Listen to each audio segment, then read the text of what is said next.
Olá, sejam muito bem-vindos a mais um estudo promovido pelo Centro Espírita Bezerra de Menezes, o Apóstolo do Bem. Senhor Jesus, queridos amigos espirituais, a equipe do Dr. Bezerra de Menezes, o Apóstolo do Bem, nós agradecemos mais esta oportunidade de aqui nos encontrarmos para falarmos um pouco mais sobre a nossa santa doutrina.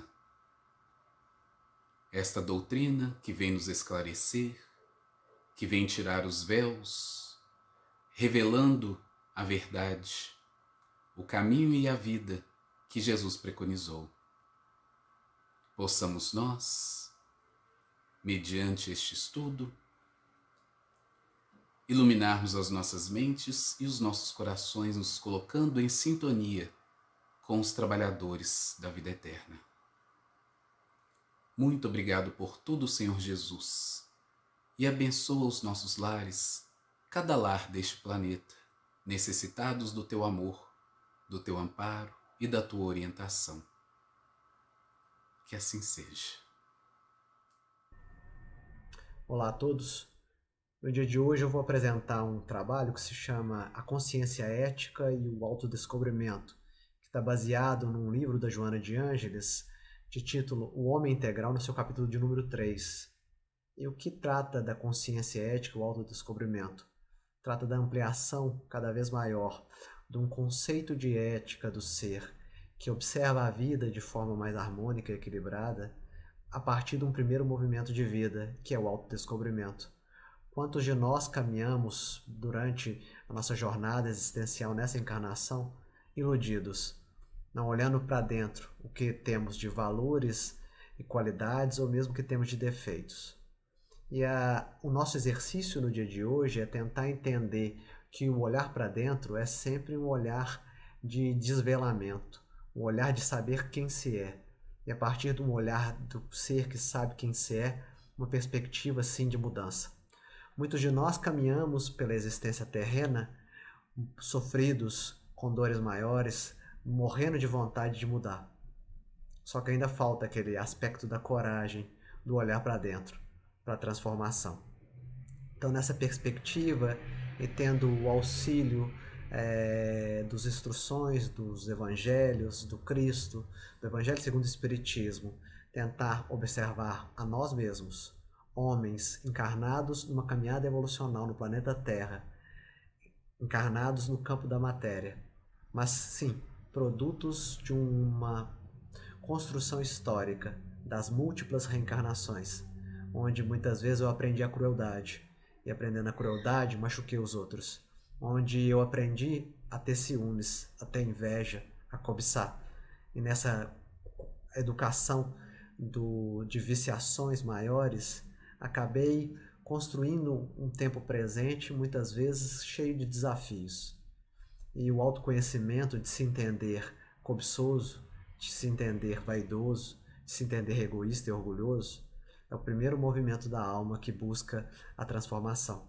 Conhece-te a ti mesmo e conhecerás o universo e os deuses. Dito, escrito no templo de Apolo em Delfos, que mostra para o encaminhar do ser que, a partir de um processo de autoconhecimento, conquista o mundo, conquistando a si mesmo.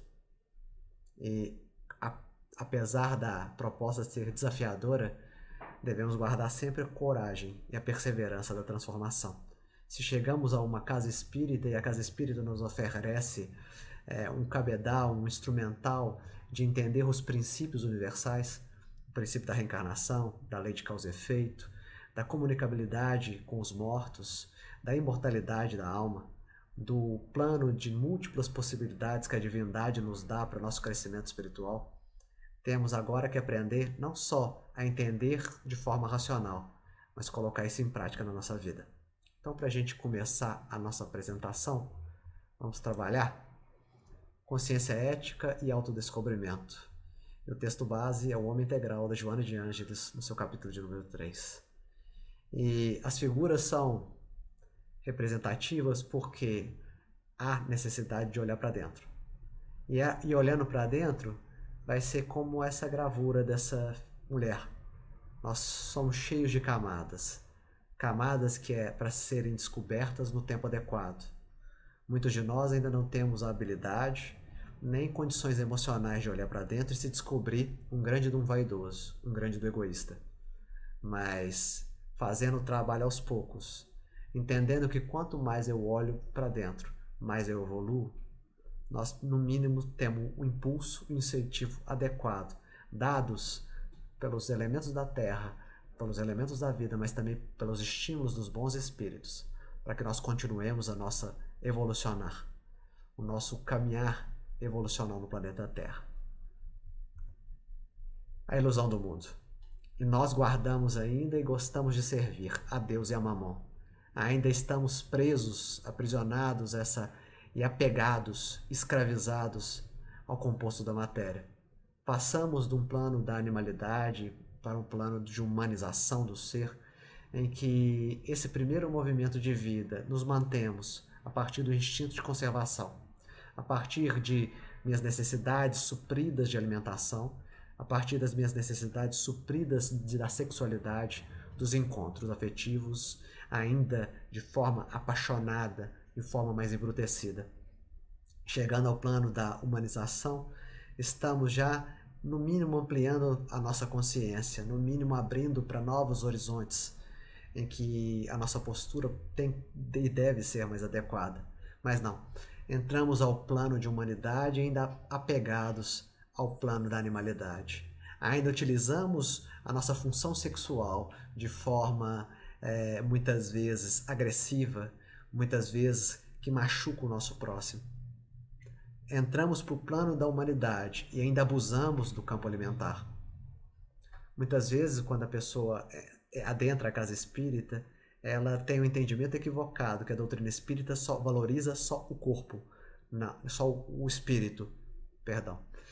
Não, a doutrina dos espíritos valoriza corpo e espírito num grande complexo integrado, cada um com sua função específica, mediando os dois, o perispírito. Quanto mais eu mantenho o meu corpo físico de forma saudável, e o quanto que a gente consome de alimentação ou nos desgasta no dia a dia, mais eu mantenho uma plataforma para a minha evolução espiritual. Por isso a gente tem que tomar os devidos cuidados, a prudência, a vigilância, de não sermos encantados, como essa menina da gravura, pelos elementos do mundo, e ficarmos apegados aos processos do mundo. Como analisar isso e como refletir sobre isso? Se ainda me gera sofrimento emocional, não deter alguma coisa, não estar de posse de algo, não ter uma casa própria para morar, apesar de eu pagar o aluguel e estar bem acondicionado onde estou, de não ter muitas vezes a camisa que eu gostaria de ter. Se isso gera sofrimento, não desejo de possuir porque necessita para ter uma condição melhor de existência, não é isso que eu estou falando, mas se isso me gera um sofrimento exagerado, um sofrimento que me machuca, que me aprisiona, eu ainda invisto muito e observo o campo da matéria como primordial para meu processo de felicidade no planeta Terra. E aí a ilusão do mundo. Ninguém pode servir a dois senhores, como dizia o Cristo há 2000 anos atrás. Porque ou há de odiar um e amar o outro, ou se dedicará a um e desprezará o outro. Não podeis servir a Deus e a Mamon. Mateus 6:24. Então, desde o ensinamento do Cristo, nós sabemos, não tem jeito de alimentar dois mundos ao mesmo tempo, de forma apegada. Eu tenho que investir e ter prazer em buscar as coisas espiritualizantes da vida e me utilizar da matéria da melhor forma para que eu possa, sim, ascender de forma espiritual, observando o campo da existência de uma maneira mais tranquila, serena e justa. E aí, esse ser que se desenvolve no campo do mundo, que muitas vezes entra numa rotina diária de trabalho, se esfalfa, desgasta seu corpo físico para conquistas materiais, chega um momento que ele vai ter que fazer uma decisão. A decisão de ou continuar apegado aos bens transitórios impermanentes do mundo, que a nossa grande dificuldade na utilização dos bens do mundo é esse, não entender que são bens provisórios, impermanentes, que a permanência está no campo do espírito, que eu recebo esse corpo, recebo todo o instrumental material que está no meu entorno para me auxiliar. São instrumentos de trabalho. Mas não, nós acreditamos que o que eu visto, o que eu sou, em termos de função social no planeta, como profissão, me determinam. Não, eu sou muito mais do que essa personalidade encarnada nesse momento. Eu sou uma identidade imortal, em vinculação com esferas superiores a partir das amizades conquistadas nas múltiplas vidas. Eu estou aqui também no planeta Terra, vivenciando da melhor forma possível. Eu não posso cair num processo de cegueira espiritual. Jesus, nos evangelhos, cura muitos cegos. E a principal cegueira que Jesus veio curar há 2000 anos é a cegueira espiritual. É daquele que tem olhos, mas não vê. Tem ouvidos, mas não ouvem. Porque muitas vezes passa pela existência no campo da ilusão. Gasta seu corpo num campo de ilusão, conquistando bens materiais e visualizando a vida como se fosse só os bens materiais. E desencarna, né? Desencarna para chegar ao plano espiritual e ser alertado pelos bons amigos espirituais que o que ele passou no corpo físico é meramente uma ilusão. O espírito André Luiz, quando acreditou ser médico no mundo espiritual, passou por isso. Ele não entendeu que o ser médico no mundo físico não é a mesma coisa que ser médico no mundo espiritual. Até as habilidades são diferentes. Habilidades não só da técnica, da instrução, mas habilidades de coração, sentimento, de vinculação aos planos maiores. E aí, quando eu passo no planeta Terra, num plano de encarnação, muitas vezes eu me cego. Eu me cego, me condicionando a posturas viciadas do meu passado espiritual. Há duas formas de evoluir no planeta Terra. Uma delas num padrão consciente, em que eu ainda tenho valores menores, mas caminho de forma tranquila, serena e honesta. Eu ainda tenho dificuldade para fazer as coisas, ainda cometo erros, mas não são erros repetidos. Esse é o primeiro modelo. É a educação e o caminhar a partir do amor. A partir de cada vez mais um desvelamento à minha frente que me mostra caminhos novos. E eu vou escolhendo e participando desses caminhos com o maior carinho possível que eu tenho no meu coração. Mas também tem o segundo caminho, o caminho da dor, o que muitos de nós trilhamos nesse momento como consequência do nosso passado. Um caminho que é baseado e vinculado nos erros consecutivos, nos erros repetidos, no estar na minha zona de conforto e não me decidir a mudar. Quantos de nós paramos numa proposição do nosso passado em que o conforto se faz presente, mas não entendemos que é a hora certa para pularmos de estágio? Porque muitos de nós ainda temos medo dessa mudança e transformação. Vamos fazer como exemplo a pessoa que chega à casa espírita. Por que ela tem tanta dificuldade de passar de um plano de frequentador para um plano de trabalhador? Porque a dificuldade de virar um discípulo do grande mestre. O discípulo do grande mestre carrega sim cruzes maiores, mas ao mesmo tempo também tem um reequilíbrio, tem um conforto, tem um consolo e ombros fortes para carregar essas cruzes novas. E aí muitas vezes nós ficamos ali como frequentadores, perdendo a oportunidade de colocar as nossas virtudes já construídas no tempo em favor dos nossos semelhantes. Enterramos o nosso talento na areia, debaixo da terra. Enterrando o nosso talento debaixo da terra, a partir da dinâmica do medo, perdemos a oportunidade de evolução espiritual. Mas a cegueira espiritual, esse ser que se cega de forma consciente, né?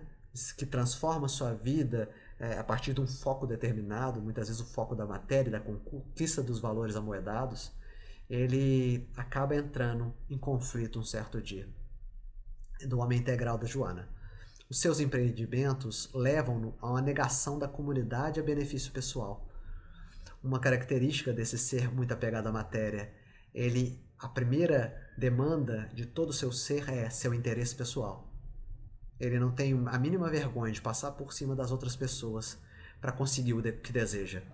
Muitas vezes, quando nós falamos dessa forma, até nós imaginamos aquele vilão da telenovela. Mas não. Todos nós, em determinados momentos, nos utilizamos dessa prerrogativa do interesse pessoal para passar em cima das pessoas, machucando almas queridas, tratando mal outras pessoas. Muitas vezes, por pensar que nós temos o único modelo adequado de desenvolvimento, o modelo perfeito, queremos pregar o nosso modelo de vida para as outras pessoas e machucamos elas. Nós temos que observar a nossa conduta em família. Quantos de nós, muitas vezes, já no estado de transformação, de trabalho, junto a uma espiritualização do ser, impomos àqueles que caminham junto de nós um modelo de vida que ainda não é adequado para o piso espiritual que ele detém, achando que é o apropriado para ele.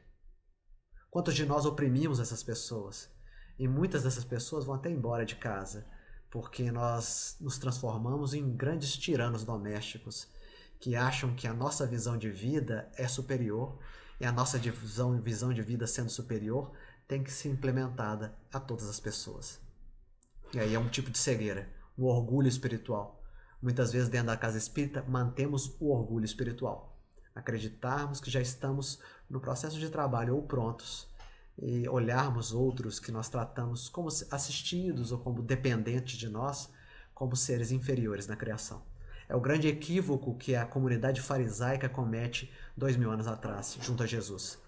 Tinham sim uma proposta de moralização perfeita, valores íntegros, mas ao mesmo tempo queriam impor aos outros através da força, né? Queriam se impor e impor uma visão de vida que o outro tinha que adotar no tempo adequado.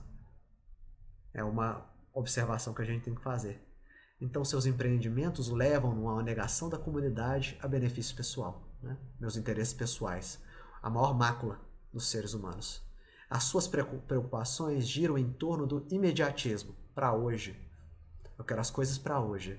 Eu não quero para amanhã, daqui a um mês. O imediatismo do mundo nos dias de hoje. Quando eu converso nas redes sociais, a partir desses comunicadores instantâneos no celular, eu acabo sendo treinado e treinando a minha mente para uma resposta imediata da vida. E muitas vezes, se a pessoa não me responde na hora, eu fico chateada com ela. Como nós estamos equivocados, cada um tem seu tempo. Tempo de plantar e tempo de colher, como diz o Eclesiastes. O meu tempo de mandar mensagem foi esse, mas o tempo de resposta dela é o adequado a ela. Um diálogo se constrói com duas pessoas, mas nós estamos querendo construir um grande monólogo onde um ser egóico e egoísta e orgulhoso se projeta no outro, espera a resposta que espera. Não espera do outro um senso crítico, uma visão apurada, um livre-arbítrio para discernir o que seja bom para ele e o que ele deve falar. E aí nós condicionamos os nossos relacionamentos e começamos a nos relacionar com sempre pessoas que nos agradam ou nos bajulam. O grande equívoco também do ser humano, não construir uma rede de relacionamentos onde múltiplos aspectos sejam integrados, diversos tipos de pessoas, um trabalho de compreensão e entendimentos mais ampliados. Se meu amigo é diferente de mim, qual é o problema? Ele acrescenta o que eu não tenho, eu acrescento o que ele não tem, e nós nos vinculamos, cada um, sabendo quem se é, e aí entra o processo do autodescobrimento. O ser que se é plenamente, sabendo suas virtudes e seus vícios, se encontra com o outro de forma real. Encontrando com o outro de forma real, não exige do outro que seja algo que ele queira que seja. Relaciona só, simplesmente. Oferta o que tem de bom, tenta controlar o que tem de ruim e constrói algo em conjunto, também na mesma perspectiva do outro. Nós temos que nos despir diante da vida, né? As suas preocupações giram em torno do imediatismo, da ambição do triunfo. Queremos, né? Quantidade, riquezas plenas, como uma forma mesmo de achar que a riqueza está vinculada à felicidade. A felicidade se encontra com aquele ser que está em paz e equilíbrio no seu campo interno. No dizer do Livro dos Espíritos, a felicidade tem a ver com a nosso encaminhar diante das leis divinas. Se eu estou ajustado às leis divinas, eu consigo construir um estado de felicidade que é interno. Se eu não estou ajustado às leis divinas, esses elementos do mundo, que no primeiro momento podem me gerar prazer, depois não. Vão ser grandes objetos de desejo, muitas vezes, dependendo do caminhar da minha existência e do envelhecimento, que eu não consigo mais atingir. E aí gera sofrimento, dor. De não entender que nessa vida é uma passagem que o corpo meu físico se envelhece e morre. Os bens materiais somem, desaparecem. Sem resposta de paz interior. O nosso grande objetivo é construir paz interior. é nos transformarmos, é nos orientarmos agora por outros valores. Os valores que o Cristo nos trouxe há 2000 anos atrás. E aí não é tratar o Cristo de forma idólatra. Tratar o Cristo de forma idólatra ele é bom, longe de mim, representando valores espiritualizados de amor, de compreensão, de entendimento, de fraternidade, de perdão. Mas ele está muito distante de mim. E aí eu crio essa relação distanciada em que ele está lá ao longe e eu estou aqui. E aí eu posso continuar fazendo e cometendo os meus equívocos sempre. A visão e o relacionamento adequado com essa figura do Cristo eu sou quem eu sou, com dificuldades, defeitos, qualidades e virtudes.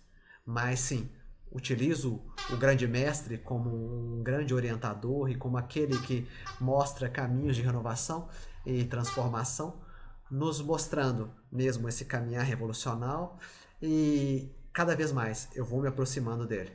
Cada vez mais eu me aproximo de uma forma consciente dele e me trabalho, né? É o trabalho que a gente tem que fazer no campo da nossa vida, né? Nós temos que aprender agora a desenvolvermos como seres humanos integrais. E a busca da Joana de Ângeles é sempre isso. Eu, de acordo da forma como eu sou, busco construir um ser integral, um homem integral. Um homem íntegro. Um homem íntegro é um homem inteiro, com qualidades, né? E como eu disse, com dificuldades, mas sendo trabalhadas no tempo e sendo transformadas. Então isso faz com que o ser busque essa paz interior. Sofrimentos morais. Apesar de todo o apego, apesar de toda a escravidão aos valores materiais, chega um momento da vida que esse apego e essa escravidão exigem preço na nossa vida. É o grande momento de despertamento a partir da dor e do sofrimento. É a grande imagem daquele Buda que é tratado por seu pai, né? Dentro de um castelo, fechado para não ver os sofrimentos da vida, para que não possa ler sobre a impermanência do mundo. E aí aquele Buda, Sakyamuni no momento, sendo trabalhado e criado por seu pai dentro do castelo, acaba não entrando em contato com a velhice, com a doença, com a morte, com o sofrimento. Só que um dia, e aí como simbolismo mesmo e alegoria para a nossa vida, chega um dia que a vida se abre e o Buda consegue ir lá junto ao povo e observa junto ao povo esses elementos. Ele vê o envelhecimento das pessoas, ele vê a morte, ele vê o sofrimento. E aí, por um trabalho de meditação e de entendimento e reflexão, entende que essa vida material é uma vida impermanente, onde as coisas acabam, onde as coisas passam, são mutáveis, são transitórias. Tudo se transforma, tudo passa nesse campo material da existência. E cabe a nós, nesse tudo que passa, ser e vincularmos ao que tem de permanente dentro de nós, que é o amor, que é o bem, em termos de valores espirituais. E aí, os sofrimentos morais a nos estimularem a uma nova visão e uma nova abertura de vida. Lembrar também que nas curas das cegueiras de Jesus, sempre ele se utiliza das potencialidades internas do ser. E sempre o ser está cego não por motivos físicos e biológicos, sempre por um motivo de não compreensão da vida. É a leitura que dá para se perceber dos evangelhos. E aí no cego de Betsaida nós observamos a necessidade de retirar o cego de Betsaida de dentro da aldeia. Por que retirar ele de dentro da aldeia? Para que Jesus pudesse o curar. Porque entendia que retirar de dentro da aldeia o cego era, ao mesmo tempo, dar condições para ele de sair desse grande emaranhado interno que ele mesmo tinha criado. Quantas vezes as nossas viciações, as nossas dificuldades criam um emaranhado interno e nós não descobrimos as propostas adequadas e as formas de renovação.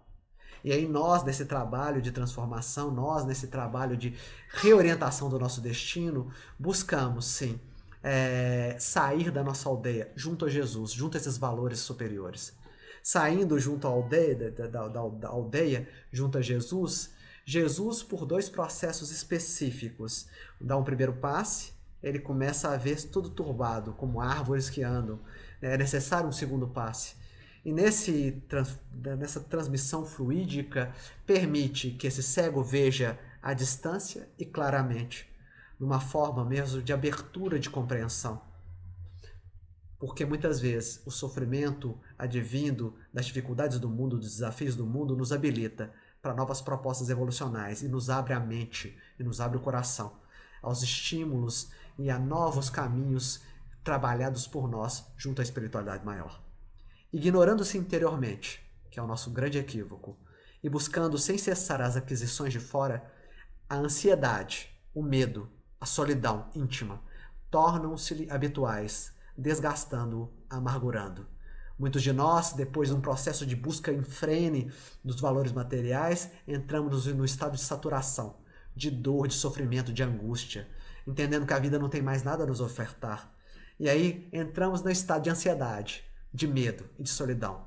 Muitas vezes, na busca muito pujante desses valores materiais, espantamos as pessoas do nosso lado, porque numa busca de bens materiais, muitas das vezes, quando muito apegados, não somos bons em relacionamentos. Visamos só as conquistas materiais, esquecemos do amor que deve ser cultivado junto ao nosso próximo. Também não só cultivamos a solidão, mas também o medo. Medo de perder, medo de não conseguir amanhã trabalhar e conquistar mais e mais e mais. Gerando ansiedade, sempre esperando novas conquistas, novos valores, novas proposições. E aí nós ficamos jungidos nessa grande malha de viciações internas nossas que se expressam no campo da matéria, no ser que busca e se apega e se escraviza muito ao mundo material. E a nossa necessidade mesmo de construções superiores, né? O despertar, o autodescobrimento. E caindo em si, disse: quantos trabalhadores de meu pai têm abundância de pão e eu aqui pereço de fome? A parábola do filho pródigo, que desce, por causa dos bens materiais, do seu apego excessivo, da sua escravização aos valores da matéria, ele pega a herança junto do pai e desce num processo de consumação, num processo de gasto junto ao mundo. Depois de muitos abusos, se reconhece no ponto mais baixo de sua trajetória, faltando comida, tentando até compartilhar a comida dos porcos. E quando se vê nesse ponto mais baixo, cai em si e reflete: eu sou filho do grande Pai, do grande Criador. Sou uma criatura colocada no mundo para a felicidade, programada para a felicidade, para o amor, para a bondade. O que eu faço apegado a esses bens materiais que me dão talvez um prazer temporário, mas depois geram uma boca seca, uma vontade de novo de repetir os mesmos prazeres eternamente? Como eu posso encontrar a água viva, a água da espiritualidade? E aí o ser que chega nesse estado de reflexão a partir da saturação no campo da matéria, vê como o único caminho o desenvolvimento dos potenciais espirituais, a abertura a novas propostas de entendimento da vida. O ser que começa a ampliar esse escopo existencial, ele olha para a vida e fala e observa que tem mais do que esse campo de matéria. E aí começa o caminhar de volta à casa do pai. Um pai que, à distância, recebe o filho pródigo. Recebe o filho pródigo e vai ao seu encontro com carinho. Porque ele entende que aquele ser que começa a trabalhar a espiritualização merece todo o campo de possibilidades novas e oportunidades de crescimento, de construção nova. A construção do reino de Deus no nosso campo interior. O reino de Deus está entre vós, ou dentro de vós, como diz Lucas no capítulo 17.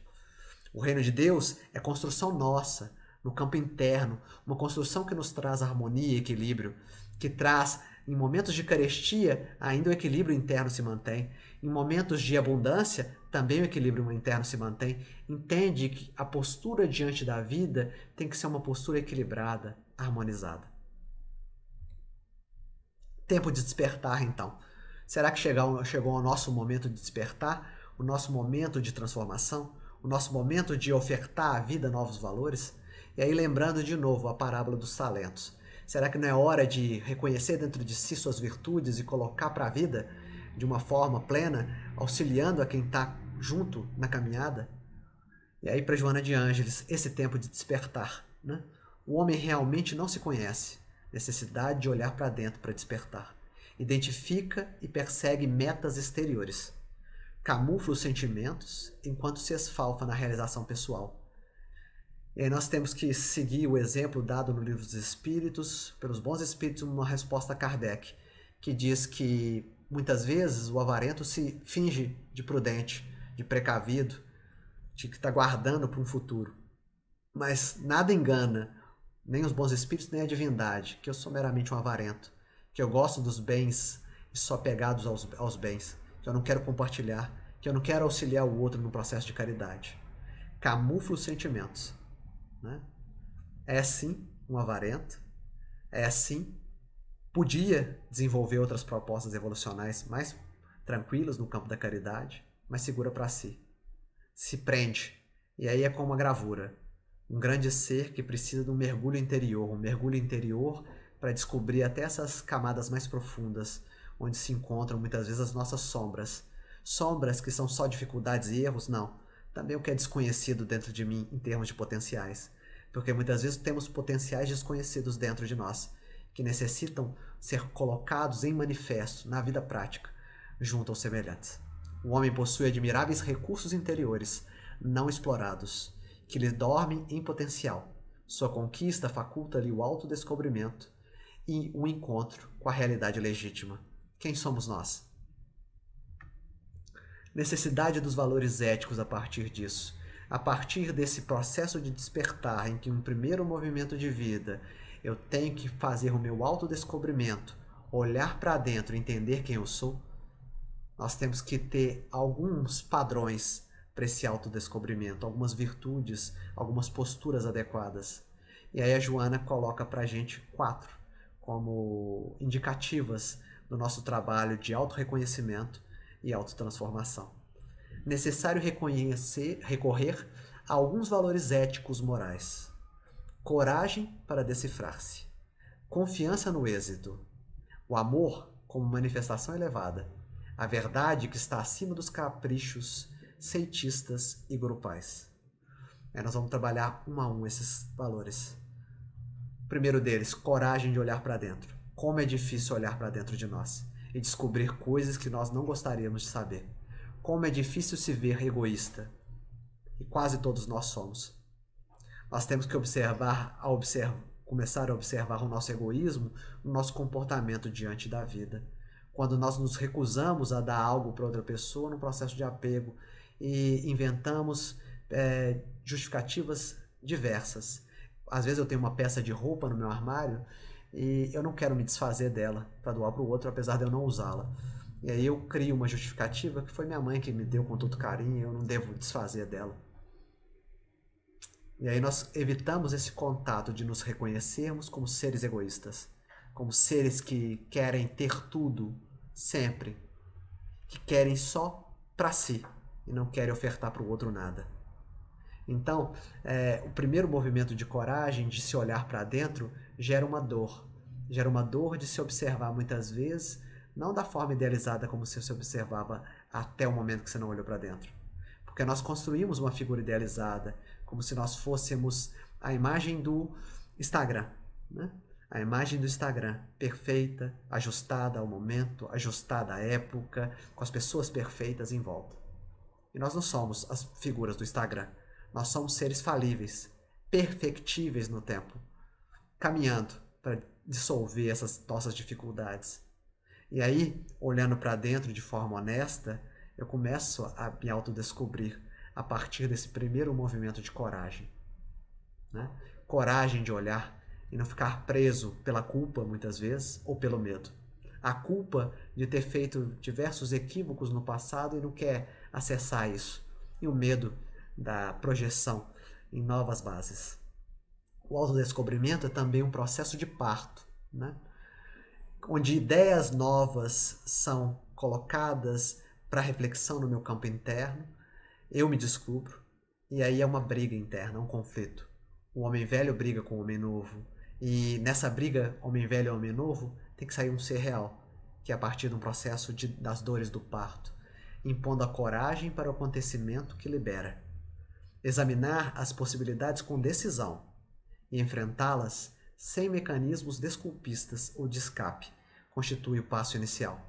Se eu me descubro egoísta ou orgulhoso, admitir que eu sou egoísta e orgulhoso. E tentando mapear e entender como eu sou egoísta e orgulhoso a partir do meu comportamento com as outras pessoas, ou mesmo em casa com as pessoas que eu mais amo, eu consigo criar estratégias adequadas para trabalhar isso. E aí nós vamos observando que a proposta do autodescobrimento tem essa vantagem.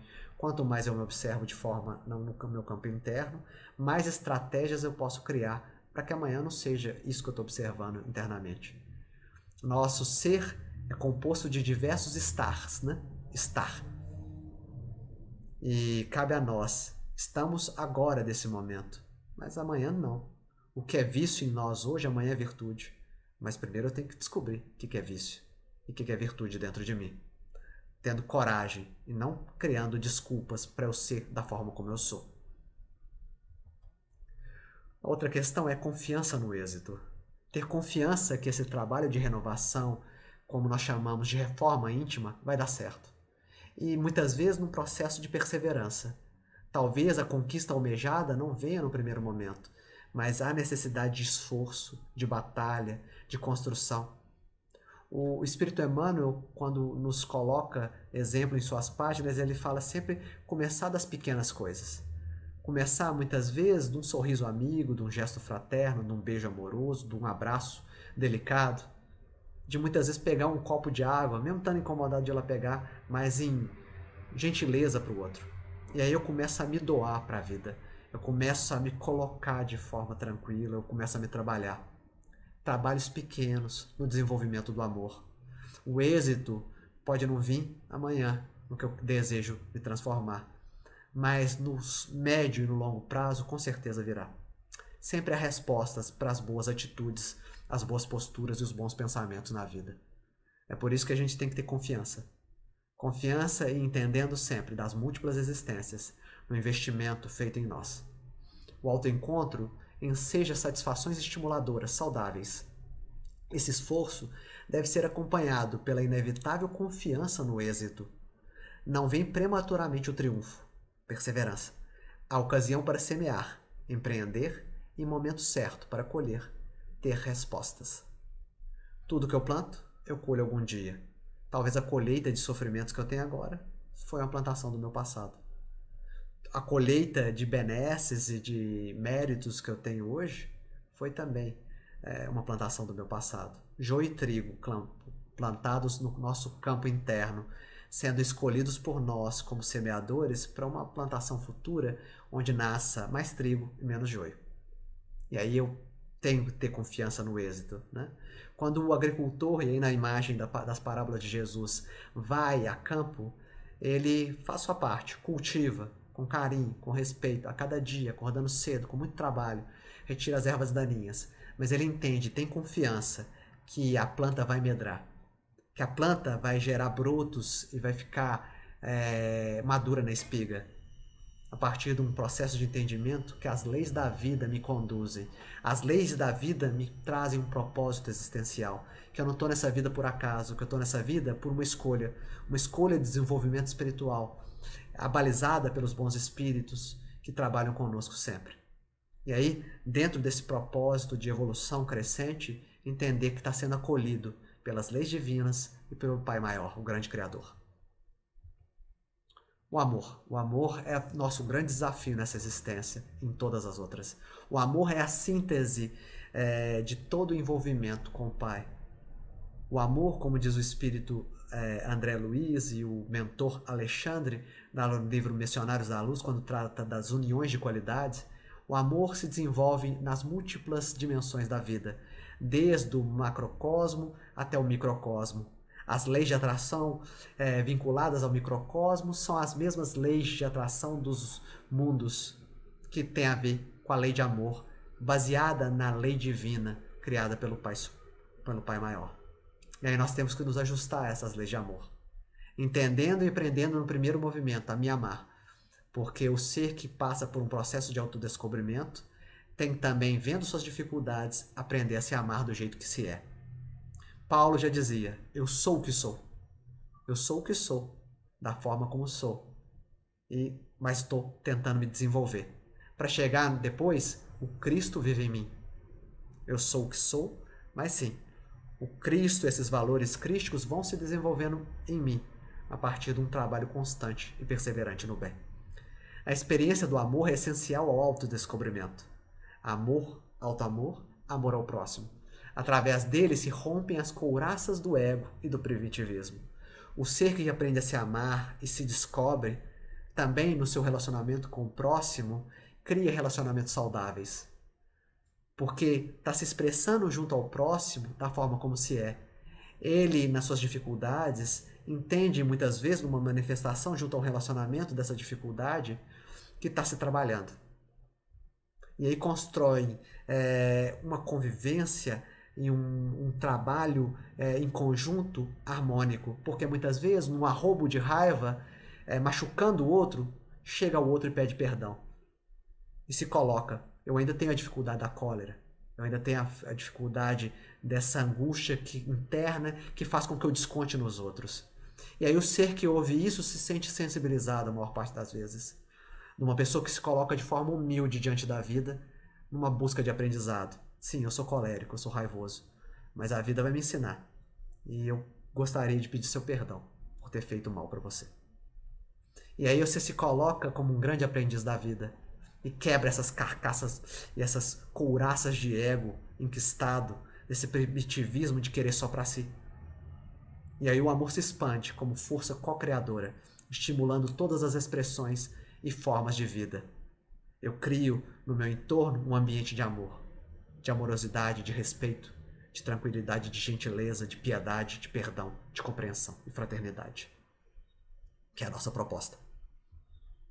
A verdade, além dos desdobramentos do amor, do alto amor, de se entender da forma como se é e se colocar diante do outro de forma humilde, temos o processo da verdade.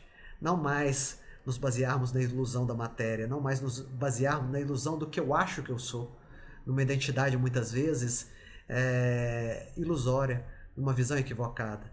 Mas não, se entender sem ser de forma idealizada quem se é, a partir do campo da verdade.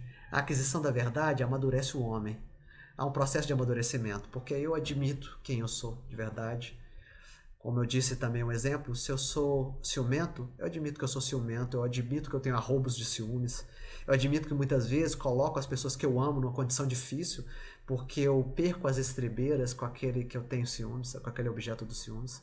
Mas eu também tenho que entender, a partir de um plano de verdade, que o ciúmes é meu. O ciúmes não é a construção do outro que está lá fora, que está me fazendo ciúmes. Quem tem ciúmes sou eu, não é o outro que faz os ciúmes. Eu, no meu campo interno de insegurança e desconfiança, tenho ciúmes. E aí, quando a luz da verdade bate no meu plano interior, permite com que eu veja as minhas emoções de forma honesta e construa as estratégias adequadas de reforma íntima, de reconstrução. Aí nós temos o exemplo de Dona Laura e seu marido no plano espiritual, narrado no livro Nosso Lar.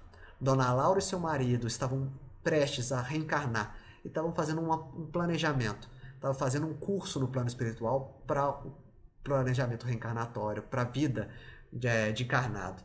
Nesse planejamento reencarnatório, o primeiro momento foi de 1 ano, onde eles leem sobre suas vidas passadas. Eles têm direito a retroceder algum tempo só de vidas passadas, de acordo com o piso espiritual que eles têm. E nessa leitura das vidas passadas, nesse primeiro momento de só leitura, fica algo muito externo, como se não fossem eles, né? Como fosse uma história em livros.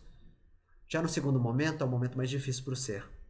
É não só ver e vivenciar os movimentos da época, como se estivesse na hora, mas também vivenciar suas emoções.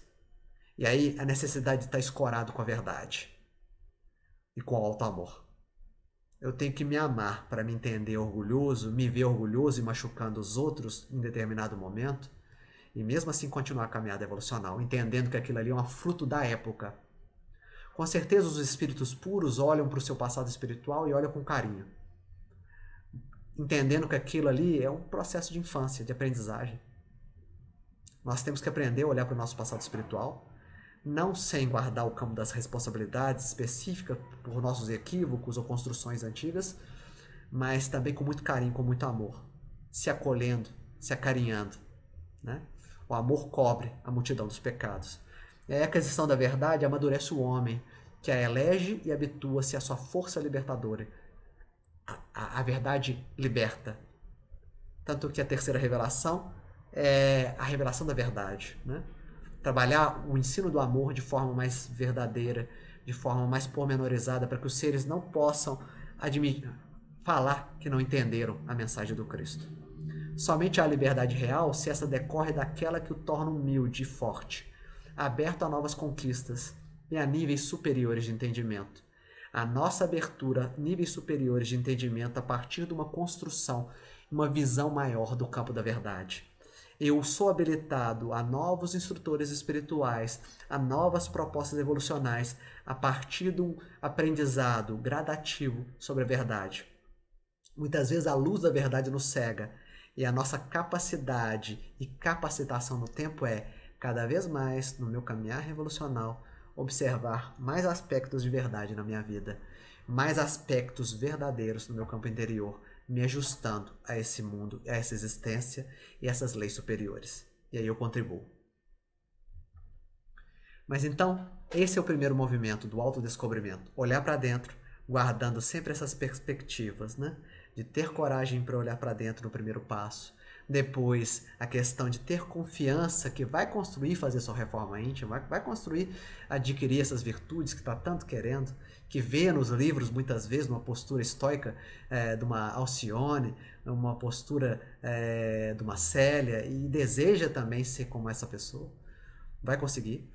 Confiança no êxito, num processo de alto amor, de olhar as minhas dificuldades e me acolher, criar um campo de amor no meu entorno e também da verdade, entendendo a verdade para poder se construir plenamente. E aí, nesse processo de autodescobrimento, o ser vai construindo uma consciência ética. Porque se nós formos trabalhar sobre a consciência, muitas vezes a nossa consciência, nesses planos mais materializados da vida, é a consciência de querer para agora, como diz Joana, no imediatismo, ali do mundo presente, do mundo moderno. Eu planto agora porque eu quero colher. Eu trabalho agora porque eu quero meu salário no final do mês, para me conquistar mais e mais bens materiais e entrar nesse campo ilusório de forma contínua. Mas quando eu passo a me olhar para dentro, o processo é de despertar de uma consciência ética, de despertar para um mundo interno que eu não havia observado ainda, e esses valores, e olhar como eu me porto no mundo. Porque a consciência ética tem muito a ver com os valores que eu detenho e como eu construo esse campo de relacionamentos no social. Construindo uma postura ética também. Sede vós, pois, perfeitos, como é perfeito o vosso Pai que está nos céus. Mateus 5,48. É a proposta de Jesus para nós. Uma construção, um aperfeiçoamento crescente. Construindo essa consciência ética. Esse modo de ver a vida de forma mais espiritualizada. Construindo valores novos dentro de mim. E aí o autodescobrimento em relação à consciência ética. Essa consciência ética existe nele em potencial. E aí nós temos que lembrar que muitas vezes o ser olhando para o mundo a partir de um prisma de guerras, de transtornos, conflitos, brigas, extremas dificuldades, de homens sem nenhuma ética no campo da política, no campo dos negócios, acredita que o ser humano não é capaz de adquirir padrões éticos ao nível de um Cristo. E aí a Joana nos alerta, não. O trabalho de conscientização ética do indivíduo acontece com o tempo. E esse primeiro movimento de conscientização ética eu tenho que descobrir quem eu sou. Essa consciência ética existe nele em potencial, né? Somos centelhas divinas criadas pelo grande Pai para nossa caminhada evolucional no mundo. E o Pai espera que nós vamos ao encontro dele, que nós o busquemos de forma intensa, aguardando que seja desenvolvida mediante após o autodescobrimento. Quando eu começo a me olhar para dentro, essa semente, essa centelha divina começa a se despertar. Porque no mínimo eu estou adotando o primeiro piso de evolução do ser, que está contida lá na primeira bem-aventurança. Bem-aventurados os pobres de espírito, porque deles é o reino de Deus. O reino dos céus, no caso de Mateus. Por que deles é o reino dos céus? Porque bem-aventurados os pobres de espírito, é o bem-aventurados os humildes. Aqueles que já sabem quem são. Aqueles que já sabem das suas potencialidades e seus defeitos. E se colocando no estado de humildade, estão habilitados para todas as outras bem-aventuranças, nessa busca constante de felicidade interna. Então, aguardando que seja desenvolvido mediante e após o autodescobrimento, a aquisição de valores que lhe proporcionem o senso de liberdade para eleger as experiências que lhe cabem vivenciar. Quanto mais o ser se desenvolve, mais liberdade é dada para ele, mais formas de se colocar diante do mundo. Muitas vezes nós acreditamos que os espíritos puros têm só uma linha de pensamento por estarem puros. Isso é uma falsa compreensão do mundo e do universo. Os espíritos puros abrem num campo de potencialidades e possibilidades diversas no campo do bem, coisas que nós não podemos nem imaginar. O grande problema para a gente imaginar o espírito puro é que a gente não tem uma projeção do que seja o bem maior, o amor pleno. E não, na camada desses espíritos puros, cada um deles trabalha componentes de bondade, de amor, de harmonia e de equilíbrio no universo de acordo com as suas especificidades, suas particularidades. Nós observamos para cima e não conseguimos observar essas diferenciações. E cabe a nós, sim, nos libertarmos a partir de um trabalho de responsabilização diante da vida. Esses espíritos puros só chegaram a estarem puros um dia porque se responsabilizaram pela vida em determinado ponto do seu caminho evolucional. É hora de olhar para dentro, se descobrir, adquirindo uma consciência ética no tempo a partir do conceito da responsabilidade. Eu sou responsável por meus atos na Terra. Há uma lei de liberdade que me fornece livre-arbítrio para me conduzir no mundo. Há uma lei de liberdade que me concede liberdade de pensamento para que eu possa pensar o que eu quiser. Cada vez mais eu tenho que me construir, me transformar. Caminhos para essa consciência ética, construção dessa consciência ética, né? São diversos os caminhos para percorrer para que a autoconsciência, essa construção dessa consciência ética, lhe descortine as aquisições éticas indispensáveis. Primeiro, a afirmação de si mesmo. Né? Segundo, a introspecção. Terceiro, o amadurecimento psicológico e a autovalorização, entre outros. São os destaques que a Joana dá pra gente. E aí nós vamos trabalhar cada um deles para que a gente possa se observar nesse grande caminhar. Eu já pressuponho que aquele que entra numa casa espírita e se dispõe a trabalhar para a sua espiritualização já começou esse processo de autodescobrimento. E começando o processo de autodescobrimento, já começa a construir uma conscientização ética diferenciada. Uma conscientização ética que vai se ampliando no tempo. E esse primeiro movimento dado pela Joana de adquirir essa consciência ética é a afirmação de si mesmo. Como eu disse na fala do Paulo, se entender da forma como se é. E se afirmar diante da vida da forma como se é. Muitas vezes nos nossos relacionamentos nós queremos agradar as outras pessoas. Nós construímos uma identidade em base de mentira, principalmente nos relacionamentos afetivos, porque acreditamos que a outra pessoa vai gostar de nós porque apresentamos determinada figura no campo externo. E aí, muitas vezes, no processo de namoro e casamento, apresentamos após o casamento, depois de alguns anos, o que nós somos realmente, gerando no outro um processo de desilusão. De entender que caminhava junto a uma pessoa que não conhecia. Não conhecia porque nós não nos colocamos da forma como nós somos, como nós estamos nesse momento. E aí a necessidade de autoafirmação, de afirmação de si mesmo, nem se guardando nos processos de timidez, onde constrói uma personalidade fictícia, em que tem que agradar o outro para se sentir amado, nem ao mesmo tempo uma personalidade rebelde e agressiva que bate no mundo de forma inconsequente, crendo e supondo que não precisa conviver junto ao outro. Aí nós temos que adquirir esse estado de equilíbrio da autoafirmação. Se colocar na vida da forma como se está, como se deseja ser, se construindo em si mesmo e em relação. O homem que se afirma pela ação bem direcionada conquista resistência para perseverar na busca das metas que estabelece, amadurecendo a consciência ética de responsabilidade e dever. O ser amadurecido psicologicamente é aquele que sabe quem se é a partir do processo do autodescobrimento e que também se afirma no campo manifesto da vida, lá fora, junto às pessoas, da forma como se é, de forma delicada, gentil e honesta. Não precisa agredir os outros também na autoafirmação. Né? Só é o que se é. E é o melhor que está tendo para esse momento.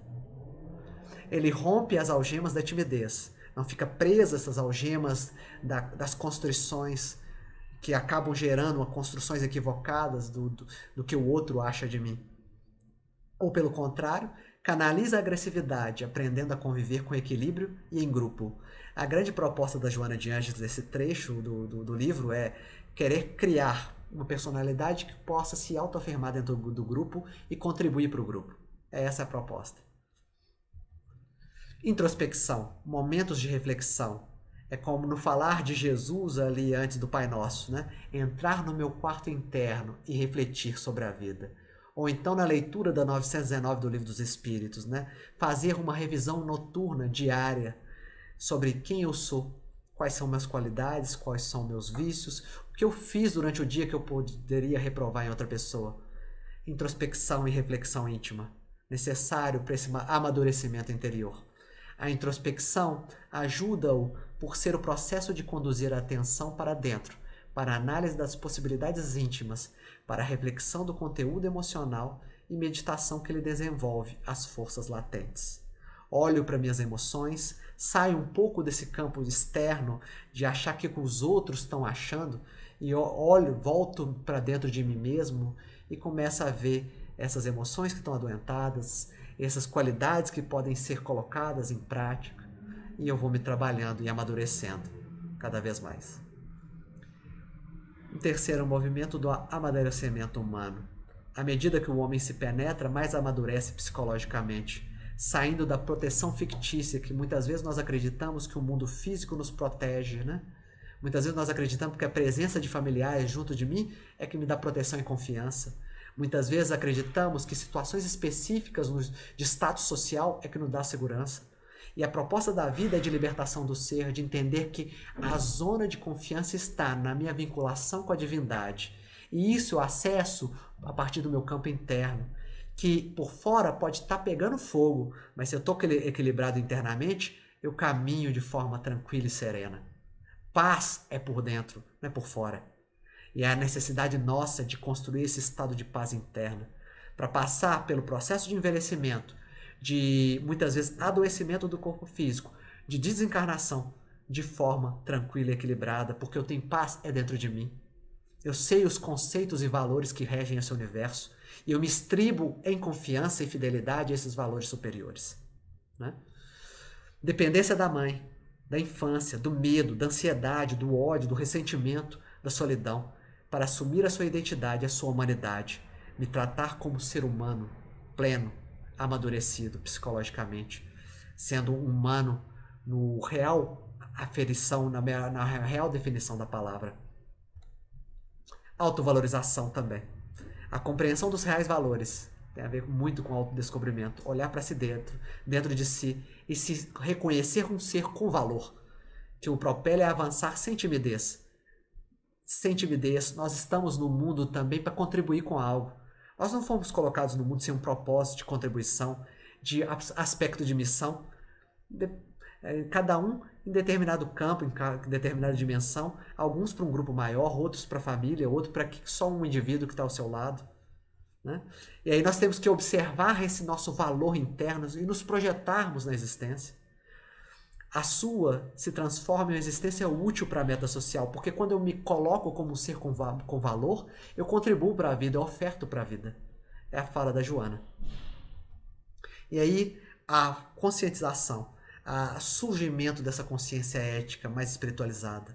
A consciência ética é a conquista da iluminação, da lucidez intelecto-moral, do dever solidário e humano. Ela proporciona uma criatividade construtiva e ilimitada que conduz à santificação. Então, a mensagem que nós gostaríamos de trazer nessa nossa apresentação é essa: da construção e da visualização do nosso ser interno. Tratarmos com mais carinho, tentando nos descobrir quem somos realmente. Descobrimos as nossas virtudes e colocarmos em prol da nossa comunidade. Descobrimos as nossas dificuldades e aceitá-las e amá-las também, sabendo que um dia elas serão transformadas. E aí eu começo a me tratar com maior carinho, com maior amor, com maior compreensão, com maior tolerância e fraternidade. E isso se transforma em termos práticos com maior amor, com maior tolerância, com maior compreensão, com maior fraternidade, junto aos companheiros que caminham comigo no mundo. Para a gente terminar, relembrar uma fala do Cristo, no Evangelho de João, no seu capítulo 15, que o trabalho do Cristo junto aos discípulos é não de que eles sejam servos do Senhor, mas sim que sejam amigos, porque o amigo conhece o que se passa na casa do Pai. E a proposta de Jesus, o Cristo, na construção de um propósito para esse planeta Terra é cada vez mais que nós ampliemos a nossa consciência, o nosso estado de conhecimento interno, desenvolvendo uma consciência ética e nos portando na vida de uma forma que possamos trazer para esse mundo, sim, um padrão de felicidade. Uma felicidade que não é só no mundo espiritual, mas também que pode ser construída nos nossos relacionamentos, num aspecto de maior justiça e de amor no campo social. Obrigado por tudo, que todos nós possamos guardar a paz e a harmonia junto aos nossos corações.